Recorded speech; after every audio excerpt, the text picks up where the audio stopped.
श्री शिवाय नमस्तुभ्यं। गट्टू आपको कहा था हनुमान जी 6 भाई हैं। कितने भाई हैं? 6। हनुमान, गतिमान, केतुमान, रतिमान, मतिमान, सेतुमान, ऐसे हनुमान जी 6 भाई।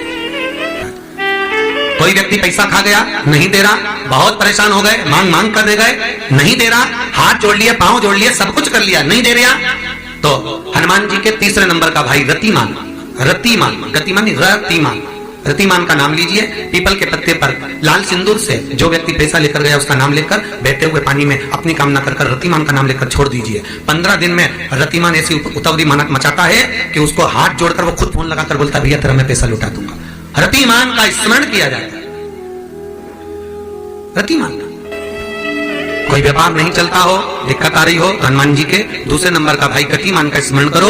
हनुमान जी के उल्टे पांव का सिंदूर लाकर गतिमान का नाम लेकर स्वस्तिक बना दिया जाए व्यापार वाली जगह पर, तो व्यापार अच्छा चलने लगता है।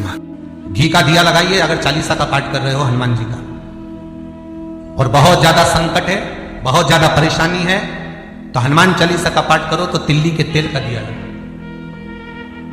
काली तिल के तेल का दिया, तिल का तेल का दिया हनुमान जी के सामने आसन बिछाकर, बहुत तकलीफ है तो 3 पाठ प्रतिदिन करो। और एक आसन से जितने समय 9 बजे अगर आप बैठते हो पाठ करने तो 9 बजे ही बैठना है। 11 दिन तक प्रतिदिन 3 पाठ रोज करो। एक पानी का लोटा, कलश, तांबे का जल अर्थात तांबे का लोटा हो, स्टील का लोटा हो, तुम्हारे पास जो कलश हो उसमें जल भरकर, एक सिक्का उसमें पटक कर, एक लौंग पटक कर प्लेट से ढक कर रख दो और प्रतिदिन बस टाइम पर बैठकर पाठ करो। 11 दिन पूर्ण होंगे, जिस कामना से आपने पाठ करा है बस वो सिक्का, वो लौंग कलश में से निकाल लो, जल का आचमन करो और जिस काम के लिए करा है वो जल उस प्रयोग में ले लो। उस प्रयोग, किसी से बात करने जाना है तो वो जल पी कर जाइए, कोई से हाथ मिलाना है तो वो सिक्का, वो लौंग अपने हाथ में रखिए, अपने साथ रखिए। कई लोग कहते हैं हम तो बहुत दिनों से हनुमान चालीसा पढ़ रहे हैं, हम बहुत समय से राम रक्षा स्तोत्र का पाठ कर रहे हैं, हम बहुत समय से ये कर, अरे तो उसको नियम से तो करो। हनुमान चालीसा का प्राकट्य केवल एक दिल से की गई स्तुति, हनुमान जी महाराज की स्तुति, राम जी महाराज की स्तुति तुलसीदास जी ने केवल दिल से करी थी, केवल मन से। और ये नहीं कहते कि हनुमान चालीसा पढ़ोगे तभी भगवान, नहीं नहीं, आप दिल से अगर भगवान को पुकार लीजिए, आप दिल से पुकारो उसको, वो आएगा, वो प्राप्त होगा हमारा और मिलेगा। उसके मिलन में देरी नहीं हो सकती महाराज, उसके मिलने में कोई चूक नहीं हो सकती, बस मन से पुकारो। चढ़ाओ एक लोटा जल। कभी कभी अगर ऐसा लगे जीवन में कि दुख बहुत ज्यादा आ गया है, बहुत तकलीफ आ गई है, तो लाल चंदन को घिसकर उस लाल चंदन का लेपन भगवान शंकर पर कर कर फिर पानी चढ़ाओ। अगर कोई संकट भारी है और निकट भारी, जैसे किसी नारी का गर्भ नहीं ठहर रहा, 15 साल हो गए, 20 साल हो गए, 25 साल, जैसे इसने लिखा एक माता ने कि 18 साल की बेटी हो गई थी पर संतान में पुत्र नहीं, तो उसने भाव से कथा सुनी।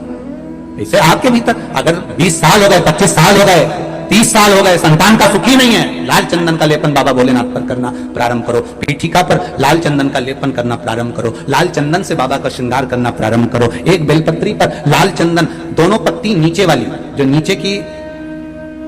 नीचे की जो 2 पत्ती होती है इस पे लाल चंदन, और बीच वाली पत्ती पर पीला चंदन लगाकर बाबा के शिवलिंग को समर्पित करिए, बाबा से प्रार्थना करिए, रोज प्रार्थना करो। परंतु एक बात का स्मरण रहे, 25 साल हो गए, 20 साल हो गए, 30 साल हो गए, संतान नहीं, तो पहले जल से अभिषेक कराना, अभिषेक कराकर जल का आचमन करने के बाद हाथ को खासा करना, धोना, उसके बाद में फिर वापिस बाबा का स्नान कराओ, फिर चंदन का लेपन कराओ, फिर एक लोटा जल चढ़ाकर बाबा का स्नान कराओ। बाबा का बड़ा सुंदर भाव से लाल चंदन से जो अभिषेक करता है, बाबा को लेपन कर कर फिर जल चढ़ समर्पित करता है, निश्चित है उसकी गोदी मेरा देव अधिदेव महादेव जरूर भरता है। निश्चितता है, निश्चितता है। हम तो बेटियों से भी कहते हैं, जिसका विवाह नहीं हो रहा हो, 25 साल, 30 साल, 27 साल, 28 साल, 32 साल, 40 साल हो गए, नहीं हो रहा बेटा बेटी का विवाह, उसे लाल चंदन का प्रयोग अशोक सुंदरी वाली जगह पर 60 बिंदी लाल चंदन की लगाकर 60 बेलपत्र 60 बिंदी पर रखिए और महाराज अपनी कामना कर कर भगवान से आइए, बाबा देगा, करेगा, 3-4 महीने में विवाह पक्का करेगा। ये लाल चंदन की महत्वता है। शुद्ध रोग बढ़ गया, बेलपत्री के वृक्ष के नीचे दीप लगाना प्रारंभ करो, बाबा से विनती कर कर घी का दिया लगाइए बेलपत्र वृक्ष के नीचे, बाबा से निवेदन करिए, रोग निवारण।